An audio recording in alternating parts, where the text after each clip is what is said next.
வணக்கம். இன்றைய மாவட்ட செய்திகள். மதுரை மாவட்டம் திருப்பரங்குன்றத்தில் மீண்டும் மதக்கலவரத்தை தூண்ட நினைக்கும் திமுக கூட்டணி கட்சிகளுக்கு இந்து முன்னணி மாநில தலைவர் கடேஸ்வரா சுப்பிரமணியம் கண்டனம் தெரிவித்துள்ளார்.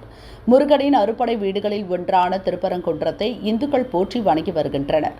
தற்போது சில முஸ்லிம் அமைப்புகள் திருப்பரங்குன்றம் மலை மீது சிக்கந்தர் தர்காவில் ஆடு கோழி அறுத்து கந்தூரி கொடுக்கப் போவதாக அறிவித்துள்ளது மலையின் புனிதத்தை கெடுப்பதாக உள்ளது.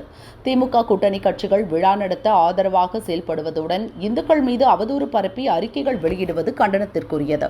தற்போது அமைதியாக இருக்கும் திருப்பரங்குன்றத்தில் மீண்டும் ஒரு பதட்ட சூழலை உருவாக்கி மதக்கலவரத்தை ஏற்படுத்த திமுக கூட்டணி கட்சிகளும் ஜமாத் நிர்வாகமும் இணைந்து செயல்படுகிறதோ என்னும் சந்தேகம் எழுகிறது. மத நல்லிணக்கம் என்னும் பெயரில் வேற்று மதத்தினர் நடைமுறைகளை முருக பக்தர்களிடம் திணிப்பதை திமுக கூட்டணி கட்சிகள் கைவிட வேண்டும். திருப்பரங்குன்றம் வழிபாட்டு தலத்தை ஆக்கிரமித்து அதன் புனிதத்தை கெடுப்போர் மீது கடுமையான நடவடிக்கை எடுக்க வேண்டும். முருக பக்தர்களின் உணர்வுகளுக்கு திமுக மதிப்பளிக்க வேண்டும் என்றும் கடேஸ்வரா சுப்பிரமணியம் கூறியுள்ளார். திருச்சி மாவட்டம் பச்சைமலை ராமநாதபுரத்தில் பழங்குடியினர் நலத்துறை சார்பில் உண்டு உறைவிட தொடக்கப்பள்ளி செயல்படுகிறது. இங்கு 23 மாணவர்கள் படிக்கின்றனர். கடந்த 2 ஆண்டுகளுக்கு முன் சேதமடைந்த பழைய கட்டிடத்தை இடித்து புதிய கட்டிடம் கட்ட திட்டமிடப்பட்டது. ஆனால் பணிகள் தொடங்கவில்லை. மாணவர்கள் மரத்தடியில் அமர்ந்து படிக்கும் அவலநிலை ஏற்பட்டது. ஆசிரியர் பணியிடம் காலியாகவே உள்ளது. மாணவர்களுக்கு பாதுகாப்பில்லாத சூழல் உருவானது. மாணவர்களின் அவல நிலை குறித்து பாஜக மாநில தலைவர் அண்ணாமலை தனது எக்ஸ் பக்கத்தில் பள்ளிக்கல்வி அமைச்சரின் சொந்த மாவட்டத்திலேயே அரசு பள்ளியில் சுவர் இல்லை, கூரை இல்லை, ஆசிரியர்களும் இல்லை, வகுப்பறை இல்லாமல் மரத்தடியில் கல்வி, இதுதான் தமிழகத்தில் பள்ளிக்கல்வித்துறையின் லட்சணம் என பதிவிட்டிருந்தார். அவரது பதிவின் எதிரொலியாக பள்ளியில் உள்ள குறைபாடுகள் குறித்து ஆய்வு செய்ய அதிகாரிகள் முகாமிட்டு ஆய்வு செய்து வருகின்றனர். இந்த பள்ளியில் பார்த்தீங்கன்னா 2 வருடங்களுக்கு முன்பு இடிக்கப்பட்டது. அந்த பள்ளியில் படிக்கும் குழந்தைகள் பார்த்திங்கன்னா வெளியில் மரத்தடியிலையும் வெயிலையும் உட்கார வச்சு தான் படிக்க வச்சுக்கிட்டு இருக்கிறாங்க. இந்த மலைவாழ் மக்கள் இந்த அரசை நம்பி பிள்ளைங்களை படிக்கிறதுக்கு அனுப்பியிருக்கிறாங்க. அந்த பிள்ளைங்களை ஒரு பள்ளி கட்டடம் இதுவரைக்கும் இல்லாததுனால அவங்க ரொம்ப சிரமத்தில் இருக்கிறாங்க. அதனால் அது விரைவில் இந்த பள்ளி கட்டிடத்தை விரைவில் கட்டி தருமாறு தமிழக அரசை கேட்டுக்கொள்கிறோம். இதில் வந்து பார்த்திங்கன்னா வெறும் மண் தரையில் தான் உட்கார வச்சு படிக்க வச்சுக்கிட்டு இருக்கிறாங்க. அதில் வந்து பார்த்திங்கன்னா இங்கே வந்து மலையில் வந்து பார்த்திங்கன்னா இப்போ தேள், பூச்சி, இந்த மாதிரி விஷ பூச்சிகள்லாம் இருக்குது. இதனால் அவங்களுக்கு தகுந்த பாதுகாப்பு இல்லை. அதனால் விரைவில் கட்டிடம் கட்டி தருமாறு கேட்டுக்கொள்கிறோம். உலக புகழ்பெற்ற மதுரை மீனாட்சி சுந்தரேஸ்வரர் கோயில் தெப்பத் திருவிழா கடந்த ஜனவரி 31ஆம் தேதி கொடியேற்றத்துடன் தொடங்கியது. இதையொட்டி தினமும் காலை மாலை இரு வேளைகளிலும் பல்வேறு வாகனங்களில் சுவாமி அம்மன் எழுந்தருளி சித்திரை வீதிகளில் வலம் வந்து பக்தர்களுக்கு அருள் பாலித்தனர். நேற்று மதியம் சிந்தாமணி பகுதியில் கதிர் அறுப்பு மண்டபத்தில் சுவாமி எழுந்தருளிய பின்னர் கதிர் அறுப்பு திருவிழா நடைபெற்றது. தொடர்ந்து தைப்பூச பௌர்ணமி தினமான இன்று தெப்பத் திருவிழா கோலாகலமாக தொடங்கியது. அதிகாலை மீனாட்சி அம்மன் ஔதா தொட்டில் வாகனத்திலும் சுவாமி வெள்ளி சிம்மாசனத்திலும் பஞ்சமூர்த்திகளுடன் கோயிலில் எழுந்தருளி விளக்குத்தூண், கிழவாசல், காமராஜர் சாலை உள்ளிட்ட முக்கிய வீதிகள் வழியாக சென்று மதுரை மாரியம்மன் தெப்பக்குளம் பகுதியில் அமைந்துள்ள மரகதவள்ளி முக்தேஸ்வரர் கோயிலுக்கு வந்தடைந்தனர். அங்கு சுவாமிக்கும் அம்மனுக்கும் சிறப்பு பூஜைகள் நடைபெற்றது. பின்னர் அலங்கரிக்கப்பட்ட மிதவை தெப்பத்தில் எழுந்தருளினர்.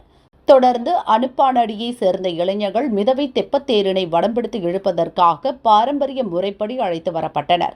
பின்னர் கிராமத்தினருக்கு கோயில் சார்பில் மரியாதை அளிக்கப்பட்டது. இதையடுத்து தெப்பத்தேரினை வடம்பிடித்து இழுக்க தெப்பத்தில் வலம் வந்த சுவாமி அம்மனை திரளான பக்தர்கள் தரிசனம் செய்தனர்.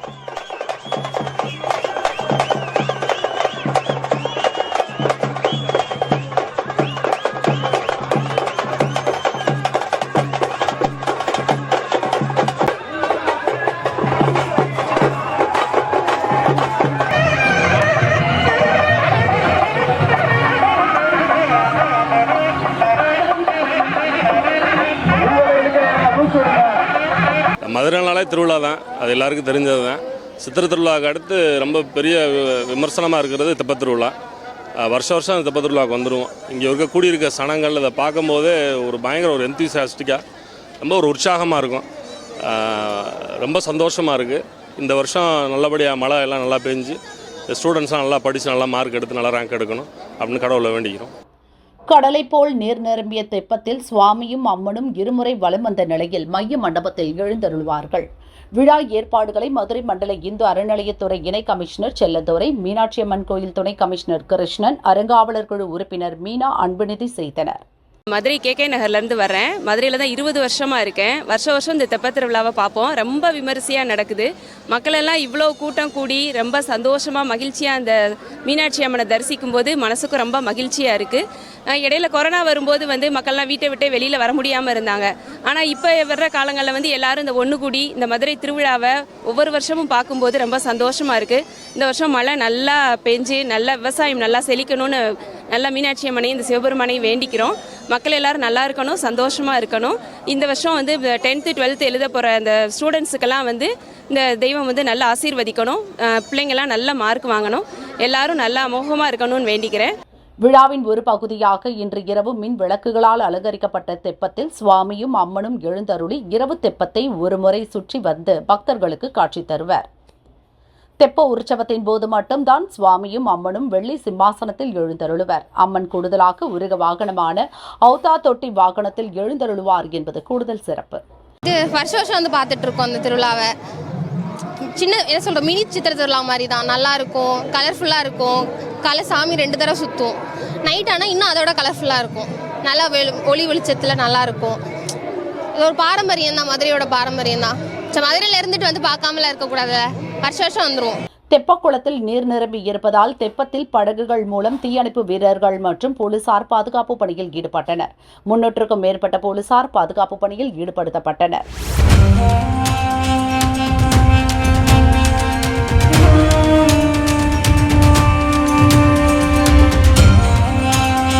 மதுரை மாவட்டம் ஒத்தக்கடை அருகே யானைமலை உள்ளது. இதன் நீளம் 4 கிலோமீட்டர், அதாவது 4000 மீட்டர், அகலம் 1200 மீட்டர், 400 மீட்டர் உயரம் கொண்டது. இம்மலையை தூரத்தில் இருந்து பார்த்தால் ஒரு யானை படுத்திருப்பது போல தோன்றுவதால் இம்மலை யானைமலை என பெயர் பெற்றது. இம்மலையை நரசிங்கமங்கலம் என்றும் அழைப்பதுண்டு. மலையின் உச்சப்பகுதி முழுவதும் குகை தளங்கள் நிரம்பி காணப்படுகிறது. இங்கு சமணர் படுக்கைகள் அமைக்கப்பட்டுள்ளன. இக்குகை தளங்களில் 1ஆம் நூற்றாண்டை சேர்ந்த தமிழ் பிராமி கல்வெட்டுகள் உள்ளது. இக்கல்வெட்டில் இவக்குன்றத்து உரையுள் பாத்தந்தான் ஏரி ஆரிதன் அத்துவாயி அரிட்ட காயிபன் என்னும் 2 வரிகள் இடம்பெற்றுள்ளன. இவ என்பது இவம் என்கின்ற வடமொழி சொல்லின் மறுவடிவம். இதன் பொருள் யானை என்பதாகும். குன்றம் என்றால் மலை, இதில் இவக்குன்றம் என்றால் யானைமலை என்று பொருள். பாய் என்றால் படுக்கை. இக்கல்வெட்டில் உள்ள வரிகள் தங்குவதற்கான கற்படுக்கை என பொருள்படுகிறது. ஏரி ஆரிதன் அத்துவாயி அரட்டக்காயிபன் ஆகிய 2 சமண துறவியர் பெயர்கள் கல்வெட்டில் இடம்பெற்றுள்ளன. 2000 ஆண்டுகளுக்கு முன்னரே செழித்து கிடந்த இப்பகுதியில் சமண துறவியர் 2 மலை உச்சியில் கற்படுக்கை அமைத்து தவம் மேற்கொண்டிருந்தனர் என்பது இக்கல்வெட்டு சொல்லும் செய்தியாகும். சர்வதேச தரம் கொண்ட வேறெங்கும் காண கிடைக்காத ரோஸ் கிரானைட் நிறைந்த மதுரையின் பொக்கிஷமாக காணப்படும் யானை மலையில் பொதிந்து கிடக்கும் அற்புதங்களை காண தினமும் பலர் மலையேற்றத்தில் ஈடுபட்டு வருகின்றனர். ஒத்தக்கடை போலீஸ் ஸ்டேஷன் அடுத்து கடச்சனேந்தல் ரோட்டில் 100 மீட்டர் தூரம் சென்று வலதுபுறம் செங்குத்தாக அமைந்த மலையில் மலையேற வேண்டும். காலை 6 மணிக்கு மேல் மலையேற்றம் சிறப்பானதாக அமையும்.